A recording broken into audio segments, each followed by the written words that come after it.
Right, people, we're here in the car. We've just finished up shooting all day at Tuckton Museum, and we thought we'd do a little bit of a talking video on the way back to Hamish's, and we're going to talk about all of the photography stuff, getting started, what you need to know, and all of that.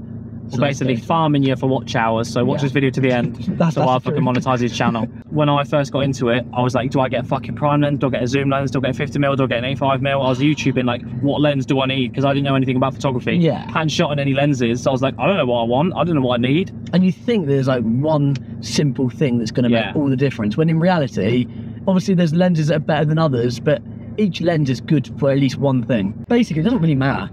That's the secret, really. Get a lens and get a camera. I'd just say what you're shooting. That's how I kind of figured it out. I was like, right, what am I shooting? I'm shooting car photography mainly. Right, okay, let me see what car photographers are suggesting for lenses that work. That's how I kind of based it. I figured out what I wanted to shoot, and then from there looked at the people that were shooting, and then did it from there. Because I was like, it was so difficult. I spent ages. Obviously, I know when if you're spending a lot of money when it comes to your first camera and your first lens, it's very easy to kind of go, oh, I want to spend, you know, $1,000 or hundreds of pounds on a lens. I want to make sure I get the right one. Let's be honest, if you're getting one lens and a couple of time, you're going to get another one and another one. So I brought the 85mm and I wanted 24-70. I should have got that, but you're never going to know till you buy it. That's what I got. And to be honest, if I'm going to recommend you anything, I would actually recommend you a 24-70. It worked because really it is going to cover you for everything. Exactly. But it is tempted to buy an AFIL. Like 85mm primes, if you do that, I won't judge you, because I did that as well. See, that could be one of the next lenses that I go for. I mean, I'm gonna get a wide lens. I'm gonna get the 16-28, and then after that, I don't know, I feel like 85 could be in my list of lenses that I want to get. It's good to have it. It's good. It's the thing that it's hard for you though, because you're 10mm away on the 70mm. I know. So it's like, dude, is that? But then the difference is with primes, it's so sharp because it's dedicated to that one focal length, and then so it's like way more fucking like whatever. I don't know. You get a lower aperture as well. Yeah, because what's your 70-200? Oh, fucking, you say 70-200. What's your 24-70? So 24-70 is 2.8, whereas if you get an 80mm prime, then I'm pretty sure that you can get. Is it like 1.8 or 1.4? 1.4. 1.4. I mean, yeah. It's ridiculous. It is actually ridiculous. So if you want to do low light photography, city photography, stuff like that, prime lenses are better. Whereas if you want to do something a little bit more flexible, I would recommend starting out with your first lens to go for the 24-70. It's very versatile. It's like the sensible option, isn't it? Yeah, just make sure that if you're going to go for it, if you can afford it, go for the expensive one, which is a 2.8. So they do a 24-70 f4, but the f2.8 is what kind of makes it so good. It's low light, it's just, you get the depth. It's just better. It is just better. I'm better. Yeah. I'm better. That car over there looks like he's going to scrape the front of his car if it's not. Yeah, he probably is. BMW. I think it's a mud flap though, not the actual bump. Yeah, grip. What was the next point? Looking at the list. So we obviously did lenses more important than the camera body. I mean, oh, that is true. Yeah. While on lenses, don't worry about what camera you've got.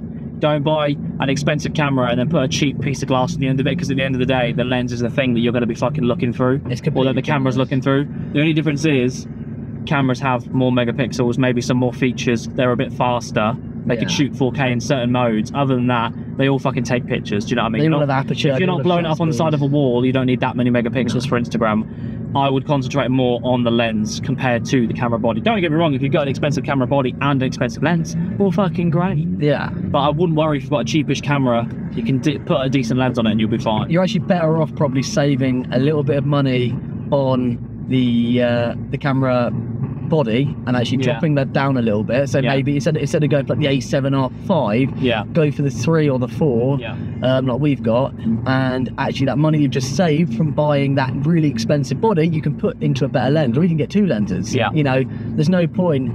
Without a lens, your camera's useless. It's more the features that you're paying for, to be honest. Like the 4K and fucking 60 frames per second, and the capabilities of it is what you're paying for, to a certain extent, obviously. But and if you're watching a video like this and you want to know advice about which camera to get, then it probably means you're quite new. So if you're quite new to it, honestly, any camera that you can shoot, change the shutter speed, change the aperture, change the ISO. If you can shoot manual, you're all good. Exactly. It's all pretty much the same old stuff. Next one is going to be getting over it and actually starting to make content. Yeah.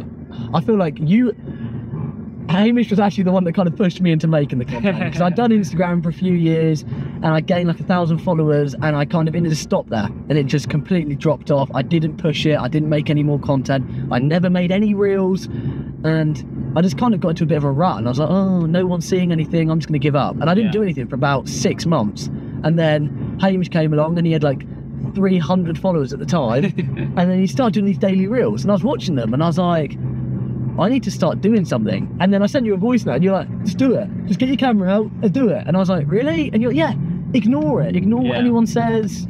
And the difference is you actually did it. Like the next day, you actually fucking made it. It was awful, but and then instantly you started getting followers through. Exactly, and it was pretty much instantly. You know, if you've got, let's just say you've got a new Instagram, you've only got a couple of hundred followers. If you make a reel and you get 300 views on that reel, right, that might not sound like the craziest numbers, but you've already got more views on that one video than you've got followers. Yeah. So reels are the best way to help push your social media and to reach new people, basically. Oh yeah, what was the one thing, would you say, that actually stopped you from doing it? Like, what was the one thing you were scared of the most before you wanted to make content? I don't like being in front of the camera.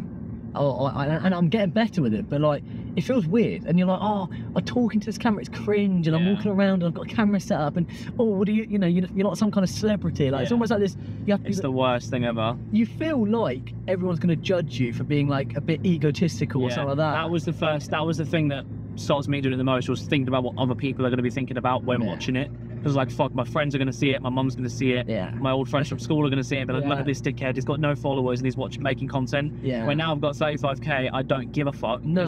People now message me, be like, oh, this is really cool, fair play to you for doing that, but bet you they weren't thinking that at the start. No. Because it is awkward at the start. You've got to come to terms with it. It is awkward at the start. The other thing you said to me was, obviously when you're in public, people might look at you for 2 seconds and go, oh, what's that guy doing? And they look at you, by the time they've gone home, they've forgotten.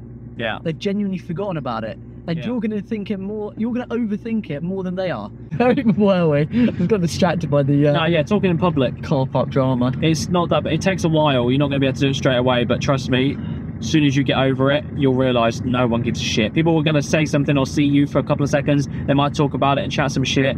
After that, they won't think about you for the rest of the day. You'll be thinking about them longer than they're thinking about you. Exactly. And the difference is you're building something, they're just sat there. And if you want to get used to kind of, if you want to get used to making content, the best place to do it is, I would say personally, in like the car community, because everybody's got a camera nowadays. Everyone's videoing, everyone's talking to their cameras. No one cares. So you're going to blend in. And if you are a content creator and you're making content of all of these cars, then car owners are going to actually like you. They're going to be like your best friend, because you've got something they want. They've got the car, they don't know how to shoot it. And if you're the guy that's making the content and you're getting the views, they want to work with you. So ignore every thought of people judging you, because no one cares. And if you think people care about you, then maybe you think too highly of yourself. No one cares about you. No one cares about me. No one cares about Hamish. No. And the only time they will care is when you've got 500,000 followers and then they recognise you. God. Someone's revving their... Well, they're revving diesels. Yeah, someone's revving their Kia next to us. You're right. Ignoring the views, ignore the following. Obviously, see, I think that's important. Obviously, we all want to get big on social media because it does have opportunity later on, you know, when it comes to working with brands and getting views on your videos can get monetized. So there is obviously an end goal in mind, but when you're starting out, don't get roped into how many views you're getting on a single reel and whether or not your followers are going up. And don't get me wrong, we've all done it. Like when I first posted, I used to post videos and I'd sit on YouTube and fucking refresh it over and over and over. It's just not a good way, because then I wouldn't even enjoy it, because I'm like, fuck, that video got 10 views. Whereas now I'll post it and I'm like, that was fun, I enjoyed filming it, I enjoyed editing it, and then I'll go back in a couple of days and see if it's done well. If it hasn't, whatever, I had a good time. So if it does well, sick. If it doesn't, sick, I don't care. Yeah, exactly. I think also, if you are getting to the point where you're over obsessing about the views, you're maybe not even going to enjoy the process at all. And this is the thing, if you're doing photography, and this wasn't actually on my list, but if you're doing photography and videography, you need to be doing it because you're actually enjoying it. Yeah, it needs to be long term. You can't fake having a passion for something. Yeah, no. And if you don't have the passion for it, you're not going to be able to get up every single day and actually go do this, because it is every single day we're making content. We've been doing this for a whole year now. Exactly. Every single day for free with no money. Yeah, we sell some presets, but do you know what I mean? We're still small. Yeah. It's not enough to make a living off of. We sell some presets, but majority of the time it's all done for free. And even if these platforms never take off and I stay in the same situation now, I'd still do it because I'm having a good time. Do you know what I mean? It's fun. So you need to make sure that you actually enjoy it and you're not too focused. Don't get me wrong, we want to get fucking paid. Yeah, obviously. Don't get me wrong, we want that fucking YouTube money and we will get that YouTube money. But it's one of those things where it's like, early days. Don't go fucking nuts, because otherwise you're just going to ruin it for yourself. And you're going to get so almost, not emotional, but if you're looking at the views, you can almost get disheartened before you've even started. If you make a video and it gets like 1,000 views, and you're like, yeah, this is great, and then your next one only gets 200, you're like, oh, what was even the point of doing that? I'm not going to bother next time. Exactly. And if you don't, it's all those 200 view videos that compound that actually do help you. You don't realise it, but they do help you. And this is actually something else to mention, another little tangent. You had those videos that popped off that went viral, and those videos then ended up getting extra views on all your other videos. Yeah. So all those 200 view videos that you have that aren't getting seen, suddenly they've all got thousands of views. Yeah. And that was, you know, but you don't know that's going to happen until after one of your videos pops off. Yeah. And the other thing to mention is that videos popping off and going viral isn't always down to how good the video is. That's the other thing. I've had videos that have done really well that are absolutely rubbish. Yeah. And then you have videos you put a lot of effort into that don't get seen. Yeah. So, yeah. It's one of those things as well with follow accounts. Like, I was at 4K for ages, and I was like, fuck, I just want to get to like 10K one day, and like, I want to get to 20K, 30K, because then my life will be great. I'll be living at large. I blew up from 8K to 25K within 3 days. Yeah. Mad. And then I was like, nothing changed. I was still broke. Nothing. Like, I didn't sell many more presets. YouTube wasn't monetized. It was still the same situation, but I just had a new number. And then that gave me the realization. I was like, fuck, I was really focused on thinking that number was going to change my life. It doesn't. No. Do you know what I mean? You need to focus on... Don't end up with $1 million quid in your bank account straight away. It's one of those things. You need to build it over time. And it's more about people. There's people probably with less followers than me that can sell more presets. You know what I mean? There's ways of doing it. But just don't focus on the number, because trust me, it's not what you think when you get it. Nothing crazy changes. Unless, don't get me wrong, if I got to 1 million, yes, some things are going to change, you know what I mean? That's a big old fucking difference, but just don't focus on it too much. Look at them checking out my Honda. Hey, why? You see her face, she pulled my Honda. What? She pointed at her and then she went like this. I was like, oi! Don't you take the piss out of my Honda. One day I'll be driving a Lamborghini. Yeah, you watch me. Will I get 1 million followers? Just ignore everything we've said up yeah, literally. Will I get famous? What's the next one on there? I've only got one more. Oh, really? Ignore the viewers, ignore the following. Networking, finding people in your niche. I'd had this idea of doing this. Arthur also did it as well. Now we're both doing it. And you can do so much on your own, don't get me wrong. We both do our own thing. We're self-motivated. We can be very independent. Exactly. But having someone who's also doing the same thing, the amount of times I've been like lazy about something, or Arthur's been procrastinating about releasing his preset pack for too long, or focusing too much on quality, or I've done something where I'm getting a bit fucking lazy and he's like, no, do this, do this, do this. It keeps you in check, because you can motivate yourself, but you're also the first person to make excuses for yourself. So having someone else either telling you that that's shit, or that's not good enough, or you need to do this, or try this and try this, just keeps you bouncing off each other, so then you can both win at the top. It's a different perspective as well. So I released a video on my YouTube last weekend, and it was just a little video, didn't put much thought into it, and I was being a bit impatient. I wanted to go eat some food, I'm not gonna lie, and I literally slapped a thumbnail together. I did it, didn't think much of it, uploaded it, went and had my dinner. It was actually good dinner, but still. Hamish then messaged me going, oi mate, that thumbnail is absolutely rubbish. It's awful. You should be embarrassed with yourself. And he just completely shredded me. Really bad. No, it was funny, but he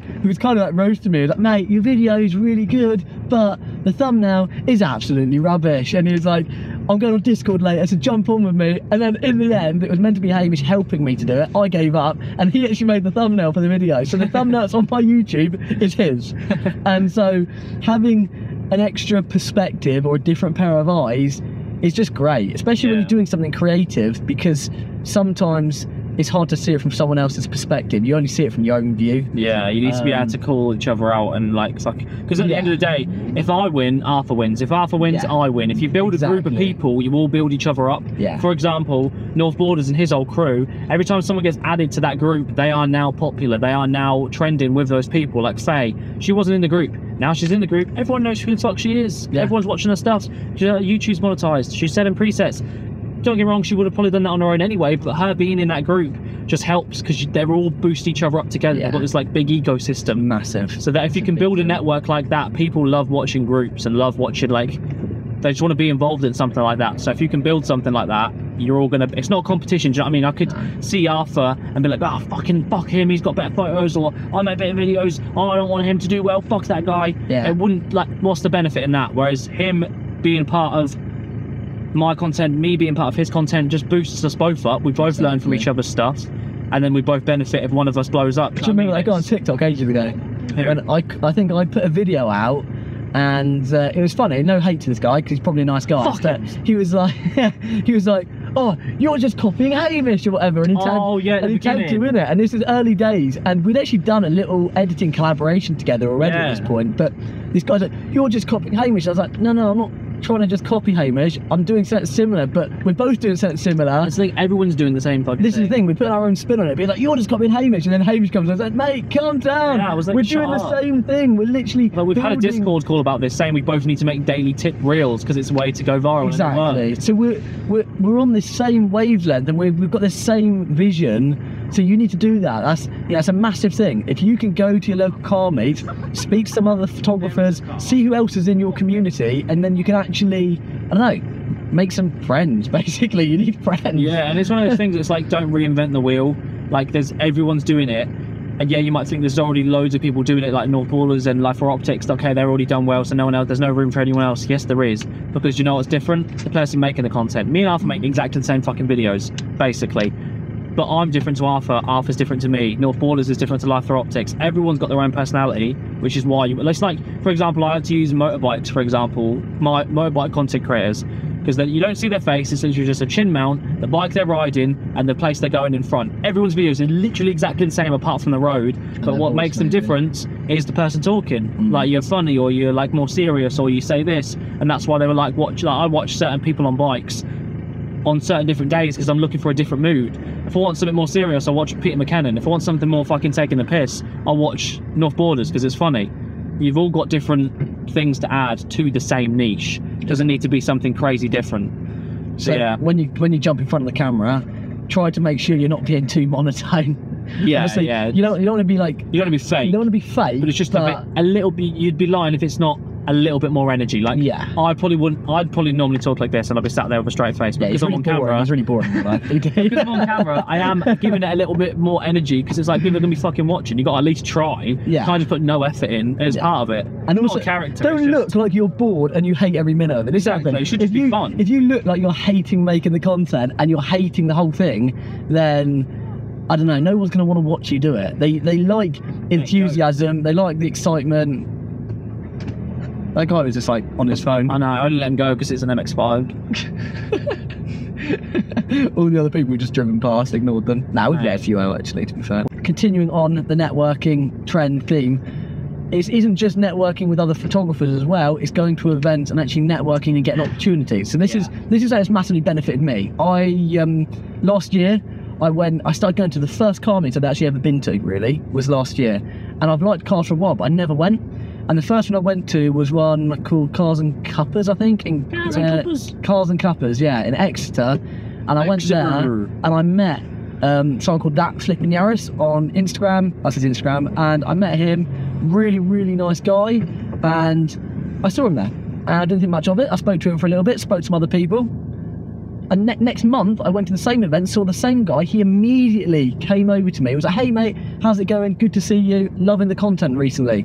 And now every time I go to an event and I see him, I've kind of built up this friendship with him to the point where I've now been invited to go to his show. A year later, he went and built his own car show, and it's been a massive deal down where I live. And I got invited to be there as one of the actual official photographers. He also invited me to go to Birmingham to Gravity.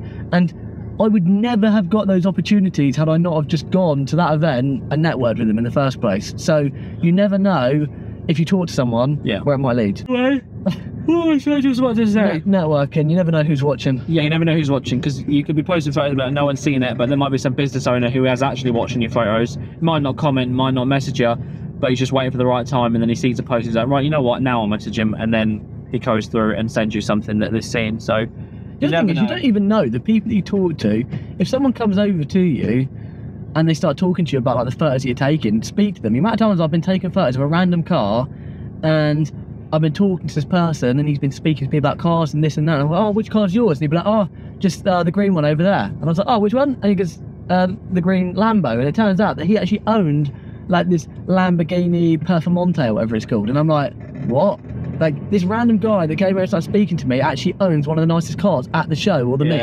You know, you never know who owns which cars, and it doesn't really matter. Network with everyone, because you never know where it might lead. And it's a small world, because even today we've come to this event and there's been multiple occasions. Don't get me wrong, we're no one fucking famous, but we've been recognised today 4 or 5 times. Met some people from the Discord.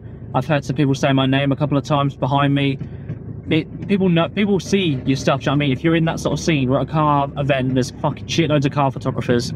There's probably a lot of people here who have seen our stuff, so you're gonna get seen. It just because you don't see it on your actual profile, you'd be surprised at how many people are actually walking around you that have probably watched your videos, but they're just not going to say anything. Yeah. So if you're starting photography and you're overthinking everything, you know, worrying about the gear, worrying about being in front of the camera, trying to find a foothold because you don't know anybody or anything. I was there a year ago. I knew nobody. I had not done much car photography. I had about 1,000 followers on Instagram, and all of those people weren't even people that followed me because of the car content. And now a year later, I've actually, you know, I've made a lot more friends. I've met some people. You never know. In a year's time, you work hard every single day and put some effort into it. Yeah. You don't have to. Yeah, I mean, you can learn it from scratch. So when I started this a year ago, I'd never made a YouTube video. I'd never really made a video. I edited a video. I got Premiere for the first time, got Lightroom for the first time. I just started making content straight away and learning at the same time by just watching YouTube videos. I'd never done it before. This time last year, I was literally learning how to use Premiere. When you off my first reel, I was learning how to use it, and it looked really complicated. And now it doesn't actually seem that complicated at all. No, best way to learn is just do it. If you don't know what you're doing, you're too scared, do it.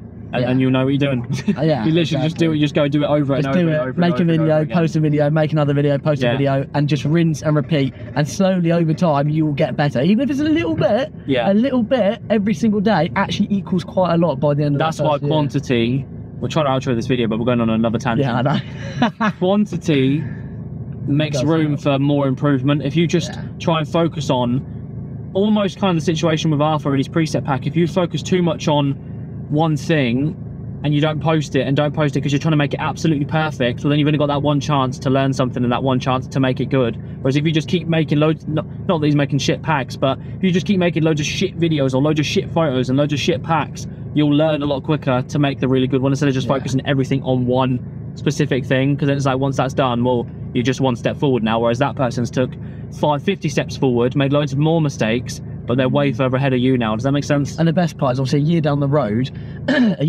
when you're actually a lot better at it, you will still have the same consistency of making regular videos. You'll be a lot better, but you'll still be doing it at the same rate. Whereas if you spend 3 or 4 weeks making a single video, yes, you might be able to get it a little bit better after the first year. But in that first year, you might have only done 4 videos. Whereas I did I did a video in like September, I did one in like November, and maybe like a couple over December, and that was kind of it. And then in the space of like January and February, I made more videos just in those, you know, couple of months I did last year. You know, so definitely don't get too hung up on it all and just actually stop doing it. That's literally it. Just do it. Yeah, that's literally how I'm probably going to wrap this up. Just do it, make content, don't overthink it. And if you do have any questions, obviously leave a comment either in one of my videos, one of Hamish's videos. We do a load of videos. We've done some photography tip videos, and Discord as well. Go join the Discord. Yeah, it's good time to mention it. That's the best place if you go join our Discord. We've got a Discord, little collaboration thing where we both hang out in there. We both reply to comments. We've got a little section to help people out. We've got a place for you to chat. We've got a place for you to share your photos. It's a good place to be. So definitely jump on in there, say hi to us, And yeah, I think that is pretty much the video. Thank you so much for watching. Leave a like, subscribe, check out Hamish's socials and stuff. See you in the next one. See ya. Bye.